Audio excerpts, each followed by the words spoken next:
All right, we're going to start talking about the unit circle so we can move on with some trigonometry, and we're going to start with our quadrantal angles. A quadrantal angle is basically any angle that lands on an axis. So right here on the x-axis, if you don't move anywhere, you have 0 degrees, also known as a full rotation, which you can also say then is 360 degrees at this dot on the unit circle. And since the unit circle is a circle with a radius of 1, let's not forget its equation. You need an x squared and a y squared to equal r squared. And since the radius is 1, 1 squared is 1. So that's the equation of the circle. And with a radius of 1, then, you can actually tell me this ordered pair. From the origin, when you move 1 to the right, it should be 1, 0. Up here, this is called, what degree measure is that? 90 degrees. We can say the ordered pair there is up 1, so that would be 0, 1. Here you're doing half a rotation, so how many degrees is that? 180. And the ordered pair at 180 would be left and not moving up or down, so that's negative 1, 0. If you were to go 3/4 of the way around the circle, you'd be at 270 degrees, and the ordered pair there should be 0, negative 1. So you can actually start doing trigonometry. So as long as you remember that x comes before y and cosine comes before sine, you can pretty much remember your trig. And the tangent of an angle equals the sine of the angle over the cosine of the angle. So you are going to pretty much have to memorize that.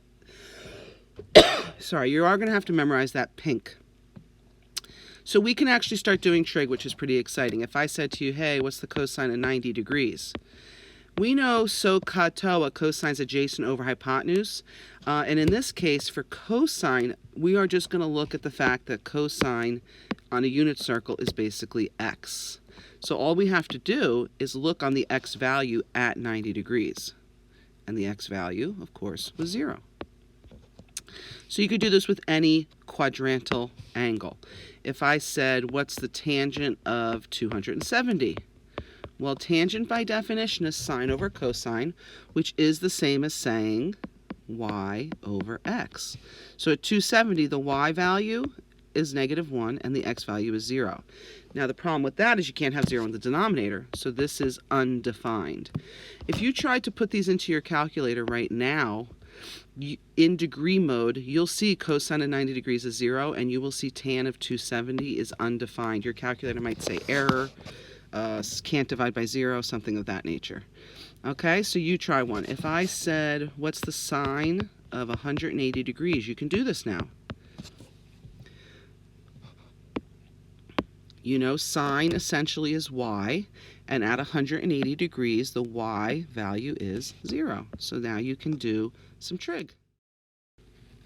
Now here we want to start talking about using a 45-degree angle. So the radius of this circle is still 1, and at a 45-degree angle, you can draw an imaginary right triangle that happens to be isosceles because it's a 45, 45, 90. And so if you do look at the SAT special right triangle in the top right-hand corner, if the hypotenuse of a triangle is 1, you can divide by root 2 to get the edges. So 1 over root 2, which if you rationalize by multiplying top and bottom by root 2, gives you the side length of root 2 over 2. So that means whether you go right or up, you have the same ordered pairs. Root 2 over 2 is the x value, and root 2 over 2 is the y value. And so we did that by solving this triangle all the way over here, which I don't really need to show the work for that. But you do need to know that this was 45 degrees. So what we're going to do now is we're going to figure out all the other angles in other quadrants that reference 45 degrees.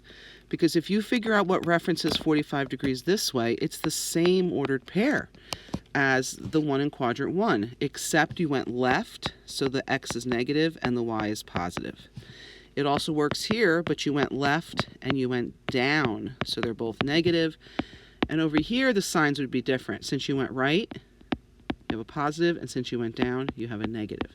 So you'll notice all 4 ordered pairs are the same, but they're a little different with their signs. This quadrant 3, they're both negative. In quadrant 2, only the x is negative. And in quadrant 4, only the y was negative. What is the actual angle measures now? So when you are in quadrant, let's say here you're in quadrant 2 now, okay? So for 45 degrees in quadrant 2, here, let me just make this a little straighter. Okay, so when you are 45 degrees away from the x-axis in quadrant 2, that is 180 minus 45, so that should be, what is that, 135? In quadrant 3, you're 180 plus 45. So what's 180 plus 45? 225? And in quadrant 4, you're really at 360, and then you have to go back 45. So 360 minus 45 degrees should take you to 315. So now you can do trigonometry for anything that references 45 degrees. And granted, we could say the angle was, let's say, 360 plus 45, and that would give us a coterminal angle. So we can practice going beyond a full rotation, but for now I just wanted to start with the basics. So if someone said, hey, what's the sine of 135 degrees? You can answer them now, because we remember alphabetically x comes before y, and alphabetically cosine of an angle comes before sine of an angle, right? This is theta. So since sine is y, for 135, the y value was positive root 2 over 2. If someone said, hey, what's the cosine of 225? Remember, cosine is x. So since cosine is x, if I said cosine of 225, you're going to look at 225. The angle measure, the x value is negative root 2 over 2. So basically, you have to know the original ordered pair in quadrant 1. That's really going to make a big difference. In quadrant 1, don't forget both x and y are positive. In quadrant 2, you go left and you go up, so x is negative, y is positive. In quadrant 3, they're both negative, and in quadrant 4, the x is positive and the y is negative. So one more for good luck. Let's try the tangent of 315. Now, tangent by definition is y over x.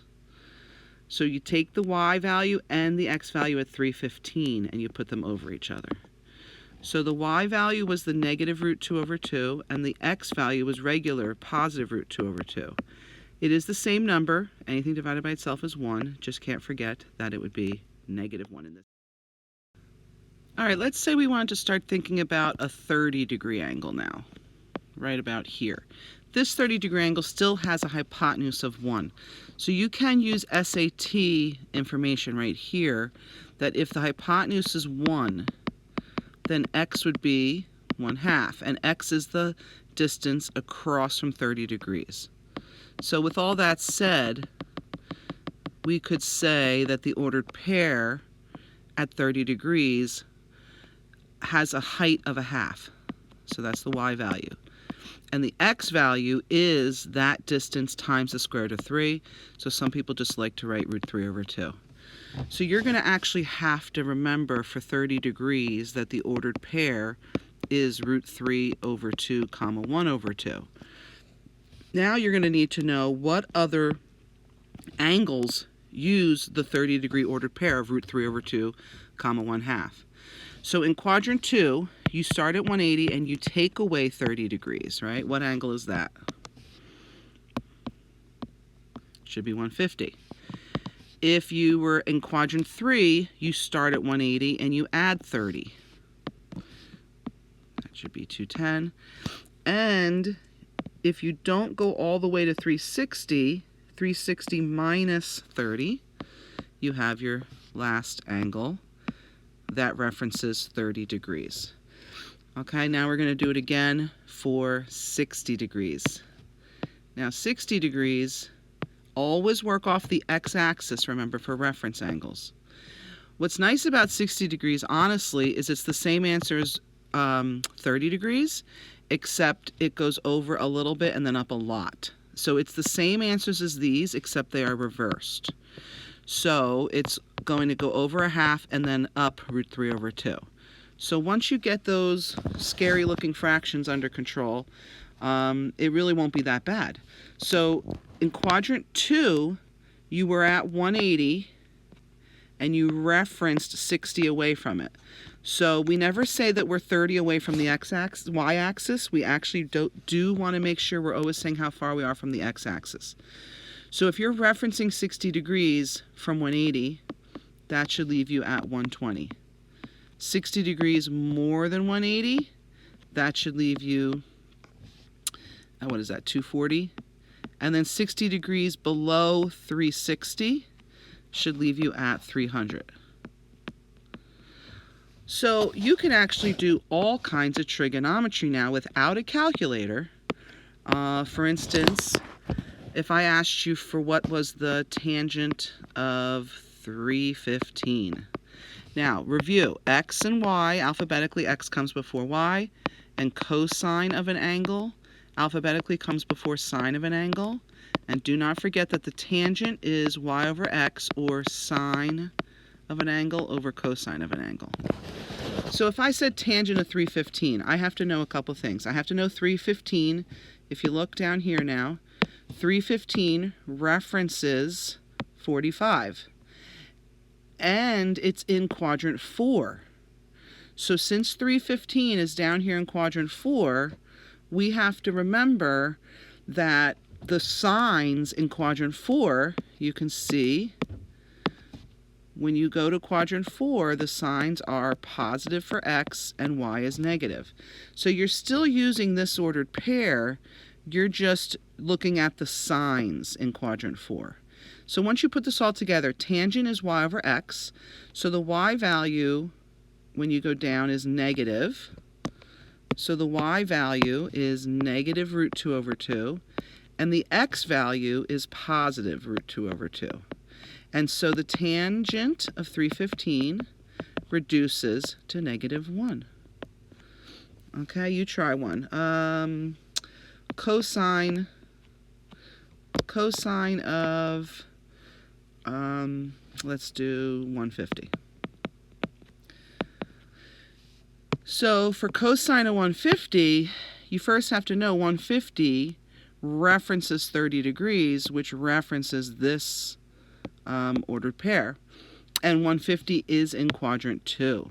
So because we're in quadrant 2, I mean, that's how many things you have to know. Where it is, what the signs are, and what it's referencing. So in quadrant 2, you go left and you go up. So if I want cosine, I am going to have to consider, remember, x. So the cosine is negative in that quadrant. And for 150, it was root 3 over 2 is the x value. And these answers can be found on a calculator, but the second one, for instance, most calculators won't say negative root 3 over 2. They'll give you a rounded answer. And when we get to an actual assessment, the plan was to not use a calculator for this at all. So knowing these charts are what's going to really help you